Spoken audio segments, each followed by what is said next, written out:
Hello student, स्वागत है आपका हमारी बोर्ड मैराथन सीरीज में। और आज की वीडियो में हम करने वाले हैं हमारे हिस्ट्री के 1 mark question for the chapter Kings, farmers and towns. लेकिन इस वीडियो को शुरू करने से पहले आपको कुछ बातें बताना चाहूंगी। वो ये है, study Shivir Kriti has its own Facebook page and Instagram. You can visit there. It is given here. Second thing, we are having our website जहाँ पर जाकर आप जो है हमारे नोट्स और बाकी स्टडी मटेरियल एक्सेस कर सकते हैं, जो कि यहाँ पे दी गई है। And third thing, we started live classes for class 12 student for the subject history and political science. If you want to join it, contact us onto this given number. अभी बाकी हमारा चैप्टर हम शुरू करते हैं। तो यार आपको याद होगा मैराथन सीरीज का ये हमारा सेकंड चैप्टर का वीडियो होने वाला है। It's actually 6 PM and we are doing this. Okay, so I think 6 and 8 PM को है ये। Let's start with question number 1। मैं आपसे पूरे इसको रीड आउट करते वक्त कुछ सवाल पूछूंगी। You have to answer those in the comment section. Last time काफी बढ़िया आंसर दिए थे, in fact most of the student answered correctly. Number 1 is study of inscriptions called. Inscriptions की स्टडी को क्या बोलते हैं? Option number 1 that you have is epigraphy, दूसरा है न्यूमरोलॉजी, तीसरा है फिलेटली एंड डी है न्यूमिस्मैटिक। अगर हम देखें इंस्क्रिप्शन की स्टडीज को हम बोलते हैं एपिग्राफी। अभी आप मुझे कमेंट सेक्शन में ये बताने वाले हैं तो फिर न्यूमिस्मैटिक से हमारा मतलब क्या होता है।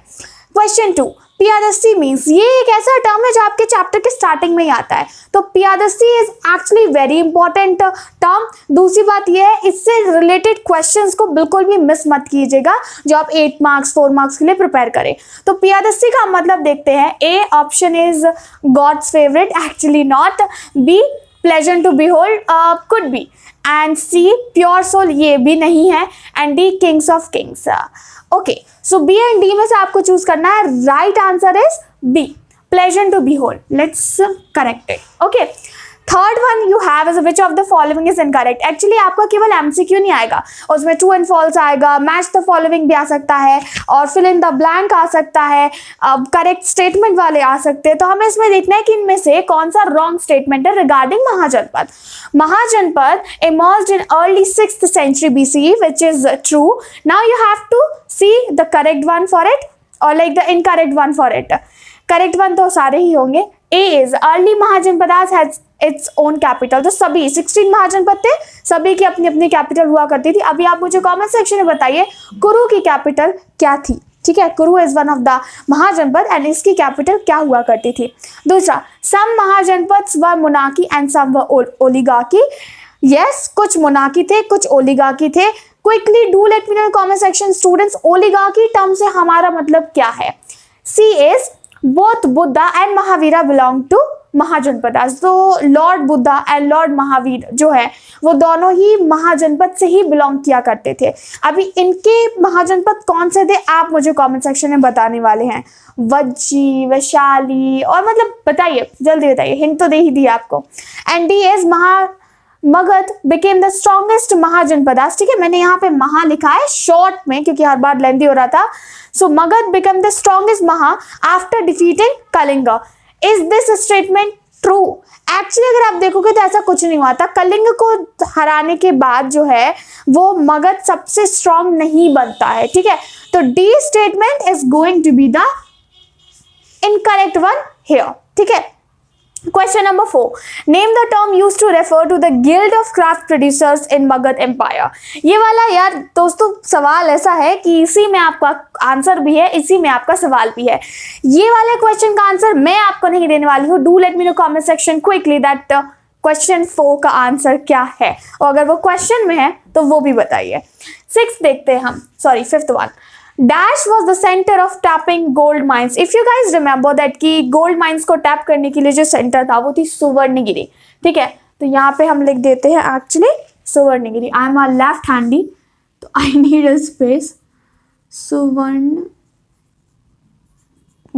ठीक है, अभी ऐसे ही लिख दिया है। You can just get the PDF of this whole question into our like description box में आपको इसका लिंक मिल जाएगा।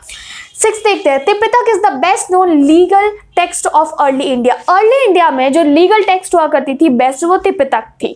ये स्टेटमेंट ट्रू है या फॉल्स है? तो अगर आप ध्यान से सोचोगे तो त्रिपिटक जो टेक्स्ट है that is related to Buddhism, ठीक है। तो लीगल टेक्स्ट त्रिपिटक कहीं कनेक्शन नहीं बैठ रहा है।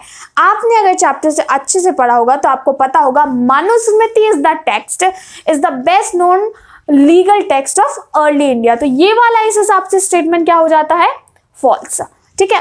Question number 7, which dynasty rulers associated themselves with the title Devaputra? कौन सी डायनेस्टी के रूलर्स अपने आप को उन्होंने देवपुत्र टाइटल दिया था? In fact they also consider themselves as a god, ठीक है। ऑप्शन है आपका Kushans, number 2 is like B1 is Indo Greek, C Guptas and D Yaudheyas. So if you okay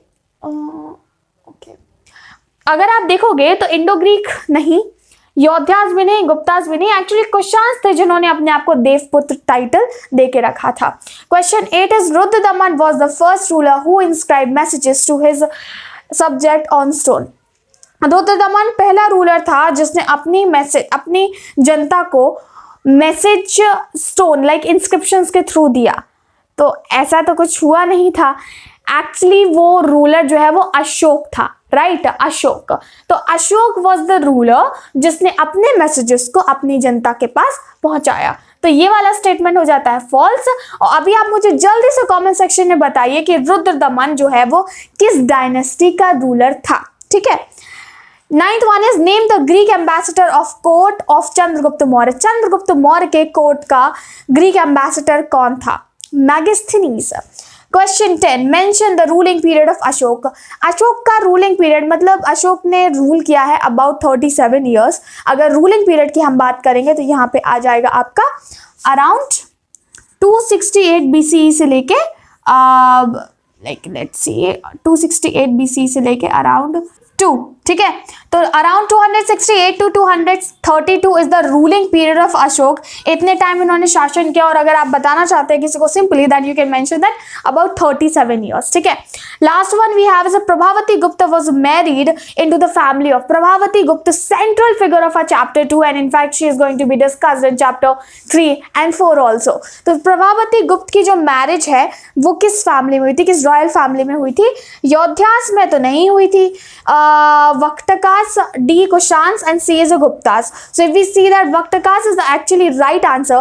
Vaktakas ऐसे जो रूलर्स थे जहाँ पे प्रभावती गुप्त she was the daughter of Chandragupta second, उनकी शादी हुई थी और उनसे रिलेटेड जो है वो बताए गए हैं। हमारे चैप्टर 3 आएगा जब पता चलेगा कि प्रॉपर्टी का एक्सेस वुमेन को किस तरह से हुआ करता था, कौन कौन से रिसोर्सेज जो है वो अपने पास रख सकती थी एंड ऑल दीज थिंग्स।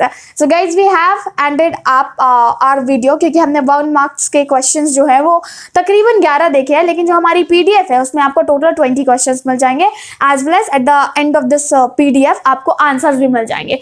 तो हमेशा कोशिश किया करो जब ऐसे वर्कशीट टाइप सॉल्व करो, सबसे पहले खुद आंसर दो, देन लेटर मैश। उससे ये पता चल जाता है कि आपको कितना आता है और आपका करेक्शन भी हो जाता है।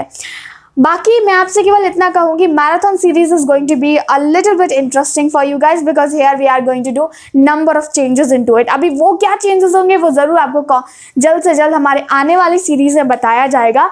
जब तक केवल इतना कहूँगी, स्टडी शिफ्ट विद कृति लाने वाला है अपना खुद का एक एप्लीकेशन, और जो कि आएगा 24 और 25 ऑफ जनवरी तक। Then wait till then, hit the like button, share this video and subscribe Study Shift with Kriti for more such kind of video content। मिलेंगे हमारे अगले वीडियो में।